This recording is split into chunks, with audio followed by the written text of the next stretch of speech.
Hey there lovely people, Jonathan Mark Mendes, Painted Love, and welcome to my channel. For a number of weeks now I've been working on my bathroom makeover.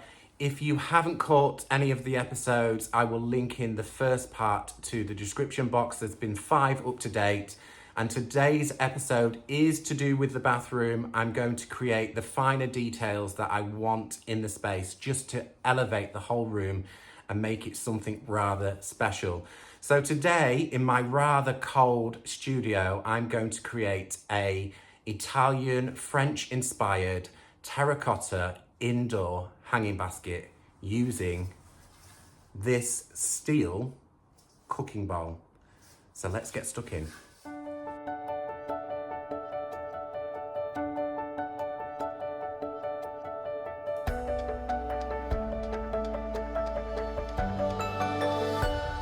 Before we start the preparation of the indoor hanging basket, I'd just like to share a couple of images right now so you can see my kind of inspiration of this indoor hanging basket. You can see it's kind of quite weathered, a beautiful shape, and that's what we're going for on this overall look.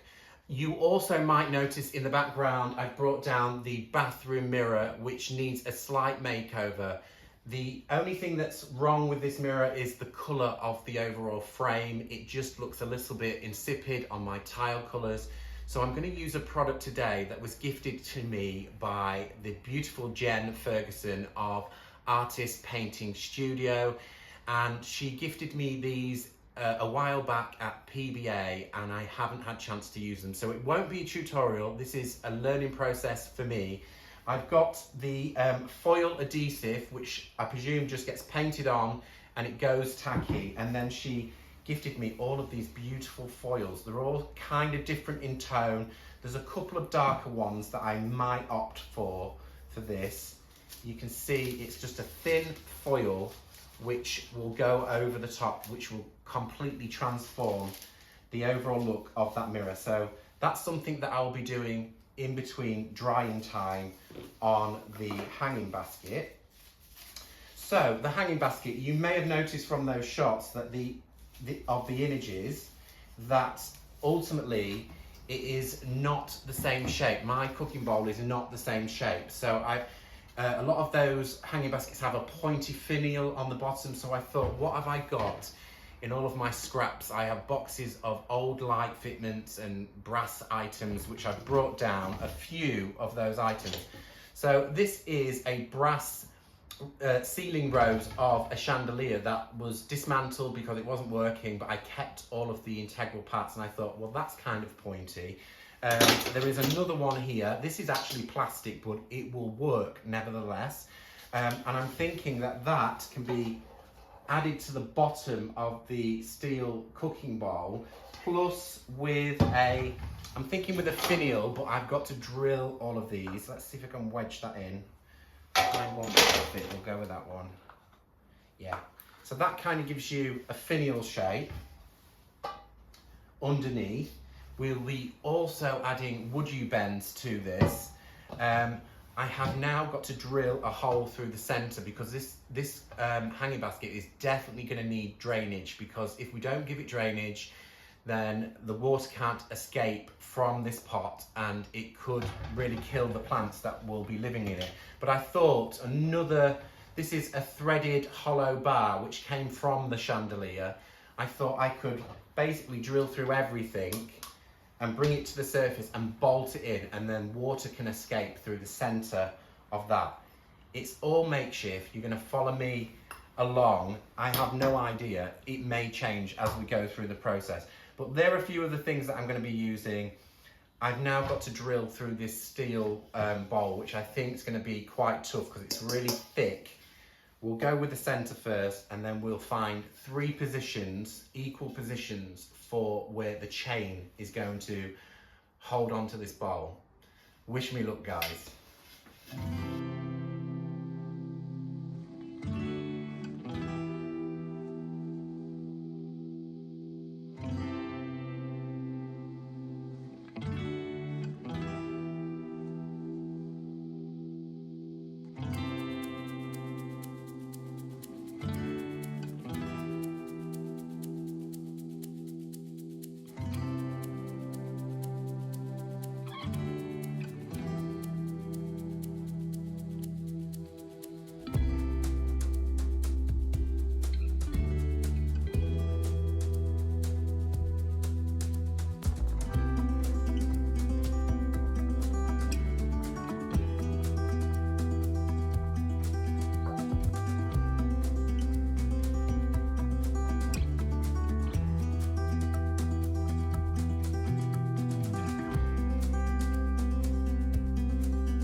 Okay, so that's my primer coat on the steel bowl, nice and dry.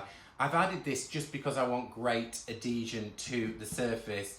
The finial is complete. I've sawn the threaded bar, the chandelier bar, through to the right length. That I've added a little nut on the end which came with the pieces, and also I had this little nut which has kind of got a fluted edge, which is going to be perfect for the internal part of the chandelier. I don't know what this bit is called, this plastic bit, but nevertheless it all fits really nicely, and that will go through, the bar will go through the hole to the undersurface, and it'll be screwed shut underneath. What I am going to do is I'm going to apply some silicone. Well, this is actually not silicone, but it is exterior door and window sealant. I bought it as a mistake when I was doing the bathroom renovation. So it's not the smelly stuff, but it is a sealant. So we're gonna apply sealant to stick the finial, whatever that's called. I'm not quite sure what it's called.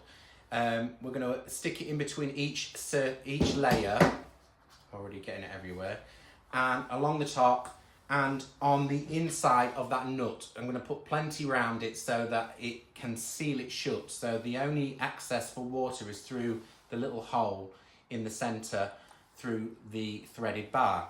I hope that all makes sense. Of course, you don't have to add any of these things on. This is just me being playful with the overall shape. You could find a really nice shaped container and do everything that you're going to see me do throughout the process. So let's get this all stuck together. I'm going to apply some window and door sealant to there. And this is going to go through that way. It's going to get a bit messy.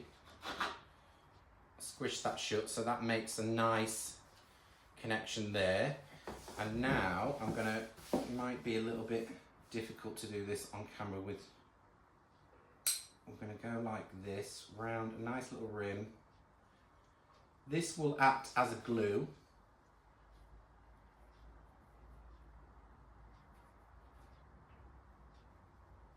Seal it all shut. There we go, we've got a ring round there. Pop this through the hole. I'm not worried about excess really anywhere. And then we're going to go with a lot around the overall opening, so it really does seal shut around the edge. If water comes through, it'll come through, it'll find its way out anyhow. I'm not too worried about that. You could of course drill holes in the sides of the container as well, somewhere else where it's not going to drip through the main finial, but I'm not going to worry about this as long the plants that are going in this container are succulent, so they won't need an awful lot of water anyway. Right, let's screw shut. Have it the other way. Bit messy.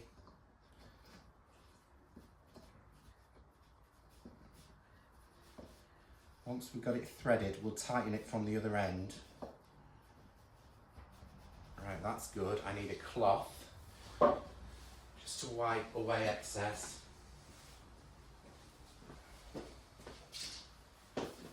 We'll tighten it, I think, first. We'll tighten it the other way. So that's nice and tight.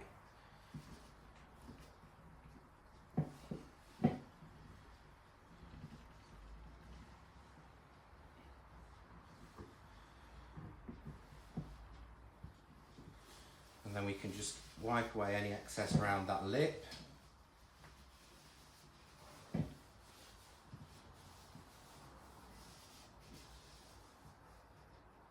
And in the connection.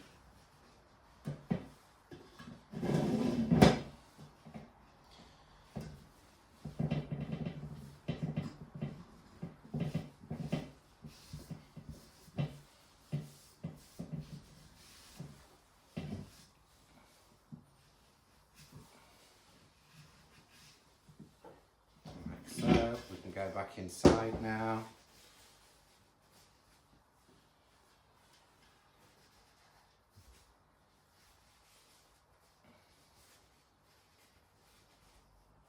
And we're going to need a little paintbrush just to make sure that the opening is free so the water can escape.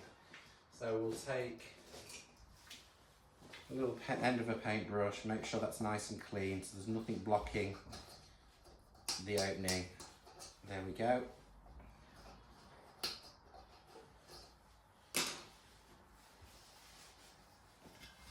And there we have it. So that's how it should look. You can see now it's taking some great shape. So I'm going to be adding woodubends to the surface of this pot now. And I've got this overall lip, this actual lip that kind of comes out. So if it was a terracotta pot or something that was made of clay, it would not be that thin on the edge. So I'm going to mimic something to fill that overall look, so it looks a little bit more chunkier. That will give an illusion of a thicker terracotta pot. So I'm going to use a woodubend. I've got it over here. This is one of my woodubends. This is it's a trim, TR72B. It's hard to see. And that is just like a half round woodubend, which I'm thinking I will glue that in place upside down rather than curve side up. And if I choose, we'll see how that looks, we might do another one over the top to make it a round. So adding two together, if that makes sense. So I'm going to get this heated up. We'll add some glue into that trim. We'll fill it, see how it looks. Of course, all of these can be sanded. So if it looks a little bit strange, we can sand it in. But let's see how it looks with just that first upturned woodubend into that groove.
Okay, so I'm cooking on gas. Actually, this half round that went in on the angle looks pretty good. It makes the pot kind of flare out.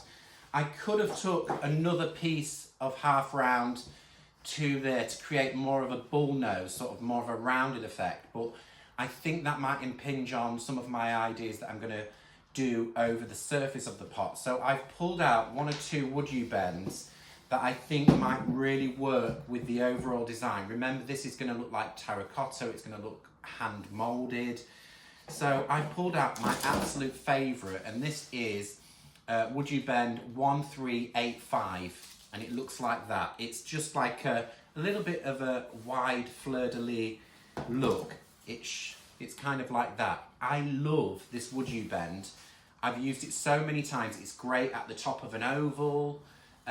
If you're going to add a trim to connect, round, it is such a versatile woodubend. It's about the size of my hand across. So if you're not sure on sizes, that's how big it is. And I thought what we could do here on each, where I've made the holes for the chain to hang from this indoor hanging basket is, I thought I could make the pattern be where the hook is, or the loop, whatever we're going to do. I will show you what I've got in mind, but it may not work. I thought we could just overlap it over the top, so we can heat this up. I might have to take a bit of material out the back just to be able to bend it round upwards and sidewards. And then I thought what we could do is the same motif again, but reverse it and have it that way wrapped around, and do that on all three sides. There were a few other options that I came up with, some of these corbels, but I didn't have enough. They could go obviously down and wrap round. There are plenty of corbels that are longer that you could wrap all the way around that curve.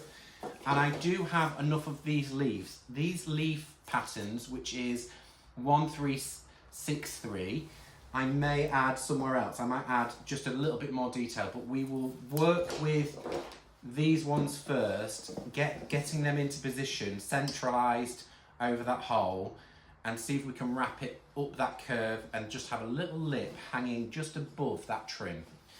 So let's apply the first three of this moulding.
Well, I'm super happy with the way this is turning out. Everything looks really, really good. I'm just going to add one last woodubend to the overall design, and that is, it's like an acanthus leaf, and it's 1363. Looks like that. Very, very simple leaf design, and I thought I would go through, in between each moulded pattern, I will go from the top again, just down, 3 around the edges, and that should be it for the mouldings. What I am going to do is I'm going to bring back the sealant again. Now, this is not silicone sealant, because you wouldn't want to be using that on the surface of this because the paint will not stick. This is almost like cork. You could use decorator's cork just to go around any detail around the edge and fill in anything where it's raised off the surface, just to make sure that it all looks really moulded before we start the paint treatment. So onward with the acanthus leaf into there, just 3 more to go and we'll be just about there.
So the caulking has all dried. Once you've got your pot with all your woodubends on, it's time for some paint.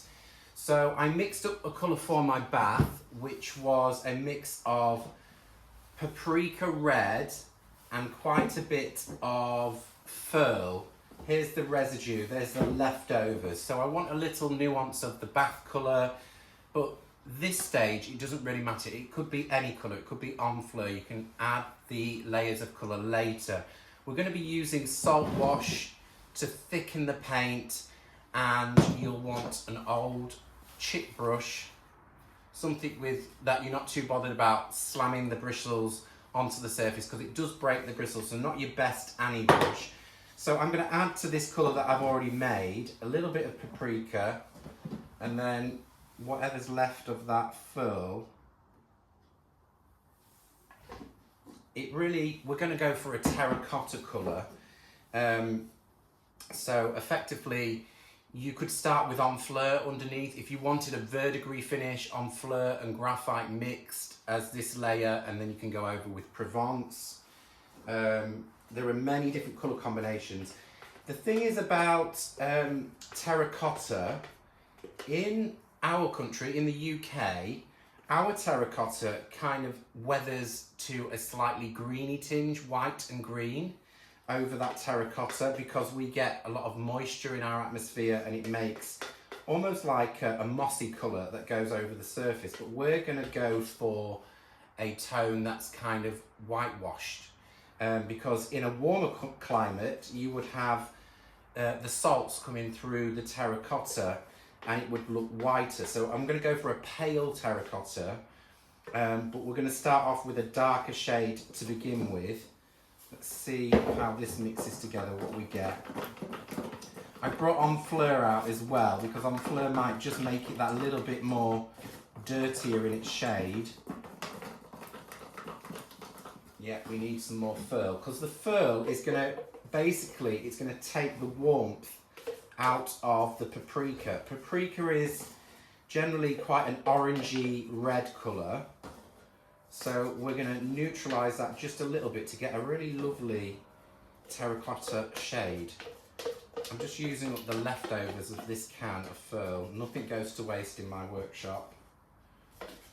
Furl is quite a yellowy green, so that will lighten the paprika but also neutralise it and make it a little bit more orangey, earthy coloured. Let's see how that mixes together. We may have to open another furl. Oh no, it looks pretty good. It's getting rather late in my workshop here. It's gone dark outside, but I want to get this coat on for it to dry overnight so that we can move on to the next layers. Yeah, that's almost the same shade as the bath. You can see it's a lovely sort of earthy terracotta.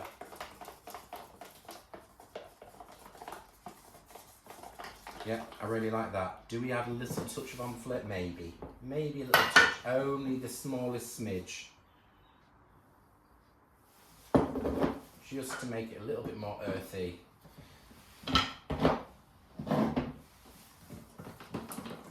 Like I said, we can lighten these shades up afterwards. Yeah, that's lovely. So we're now going to go in with quite a healthy amount of salt wash just to thicken it. We want it kind of really thick and pasty. We'll have, that's about 1 full scoop into there really. And incorporate that in. If you don't have salt wash, you could leave your chalk paint out for a week in the fresh air. It will thicken naturally. Can you see that just makes that whole paint that little bit more texturized and thicker. This is the fun part. It's going to get really messy. I'm going to go for a little bit more, generous amounts on this first layer. Half a scoop more. That should do it. If you go too far with your salt wash, you can add a touch of water. It will loosen it a little bit more. And I'm not even going to mix everything in really well. I'm going to leave 1 or 2 white lumps here and there. So that's what we have, sort of just falling off the mixing stick. And this colour should really transform instantly the whole thing, because at the minute we're seeing wood, plastic, metal, woodubends. Once we envelop it with some colour and some texture, it should really look quite rustic. So old chip brush into the mix, and we're just going to slam it into all of the connections. We want to make sure where the woodubend connects to the metal or whatever surface, it is nicely pushed in to all of those connections.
I'm now day 2 of my hanging basket project. This has dried really well overnight.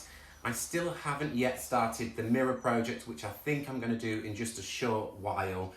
A couple of things that I've been fiddling around with this morning just to try and finesse and get right for you guys is the brackets which hold the chain. So I've bought some chain from the hardware store, and I've cut it to length. I've measured where I want it to hang in the bathroom.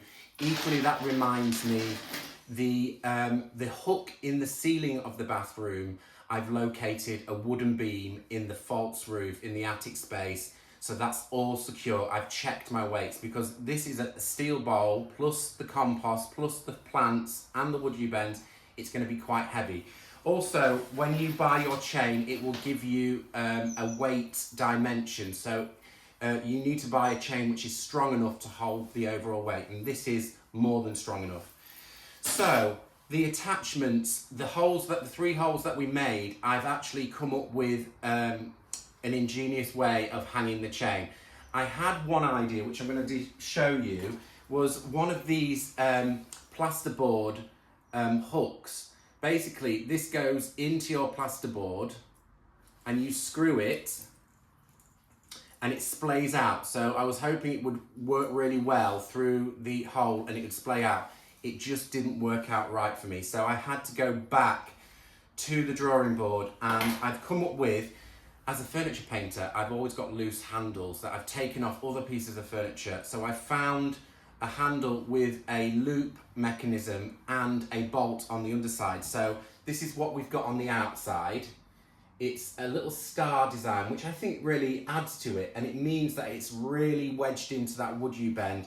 And on the underside, you can see there's a big washer and a bolt. It did have some lovely brass loops, which I've taken off. So the reason I've taken the brass loops off, when they sit on through there, it kind of sat funny with my woodubend. So I've come up with, this is again off the old chandelier, a longer loop, which it's not as pretty, but I am going to paint these sort of rusty looking. So that should go in there, and it will sit higher than the woodubend, which then means my chain can connect really nicely once it's all painted. So that's the relative idea. All that's left to do now is chain this up. I'm going to hang it, and we're going to do the colour washing over the surface. But I think first up I'm just going to get stuck in with the mirror, or I'll hang the chain first, get all of this right, then I'll start the mirror, and then we can finish the mirror while the paint's drying. That's the plan. Okay, let's get stuck in.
Okay, so we're now back on with the terracotta hanging basket. So at the top of the video, I mentioned how different terracottas weathered, and if you're in a hotter climate, they tend to go a little bit more paler. So this dark terracotta is going to be under a colour wash, and I want to add nuances of almost like a drippy effect as it's weathered naturally.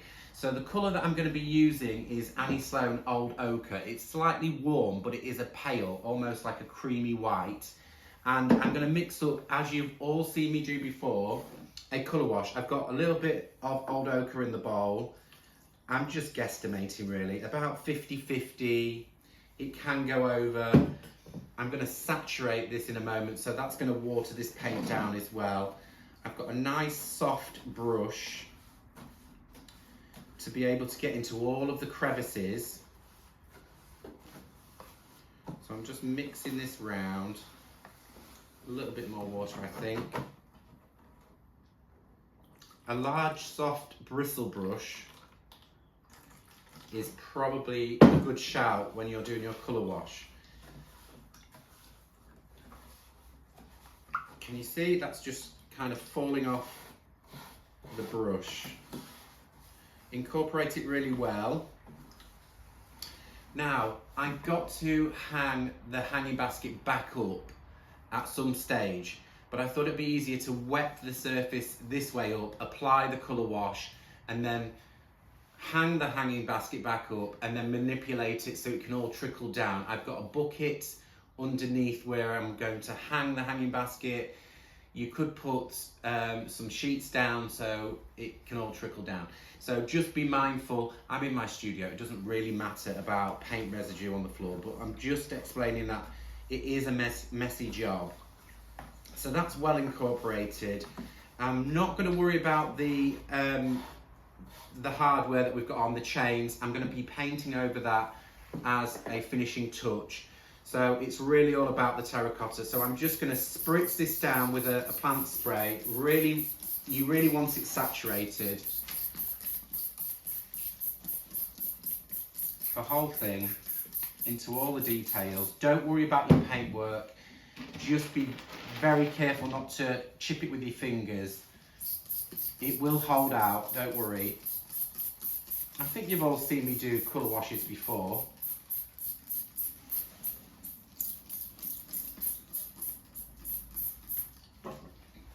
Right, that's everywhere nice and wet. So I'm now going to go in with my colour wash, pushing into details.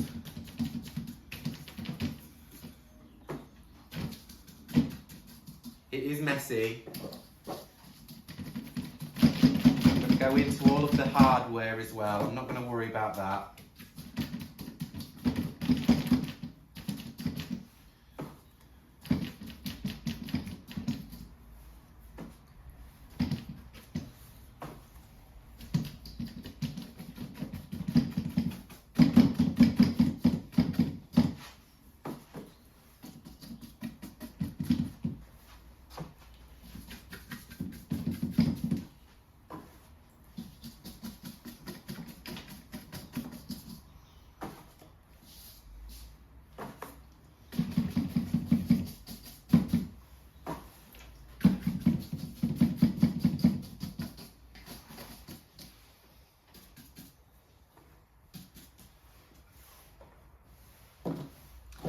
So I'm going to let this set up just a little while, just so the paint sticks, and once I'm happy, I'm going to flip it upside down. So a couple of minutes, I'm going to flip it all upside down and hang it in my studio, and then I'll come back to you. You can see how the paint will start falling when we atomize it, just to release some of that pigment.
whilst I'm waiting for my colour wash to dry, I've decided to select my foil for the edges of my mirror frame.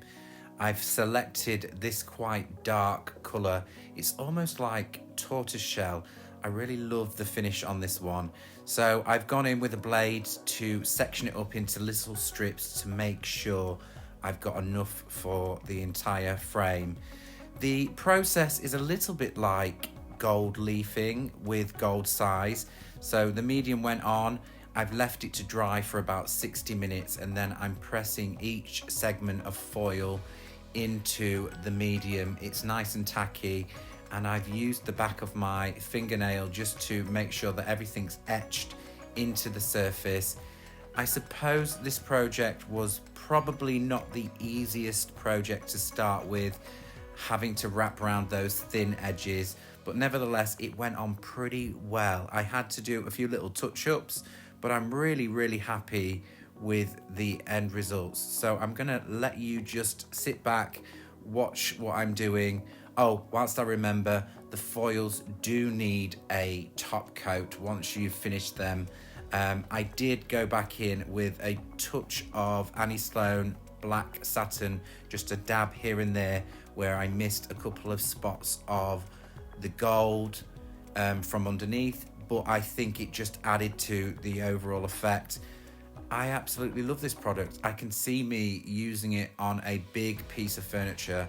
I think the possibilities with this could be absolutely amazing.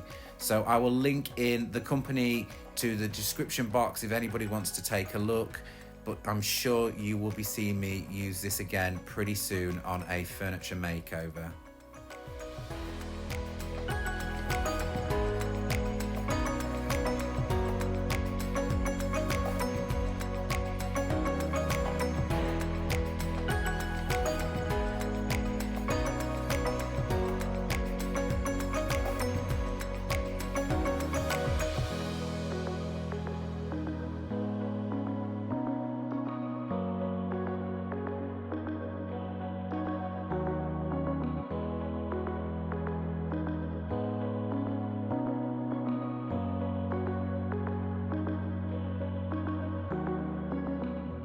So there are a final few things to be done before the hanging basket is complete and I can plant it up and pop it into my bathroom. One of which is I'm going to address the chain. The chain is kind of a black colour. I chose black because it was dark, but I want it to feel a little bit more aged and rusty. And of course we've got the new brass loops that I've added on, so I'm going to add a touch of Enfleur, just dry brushed over the whole chain.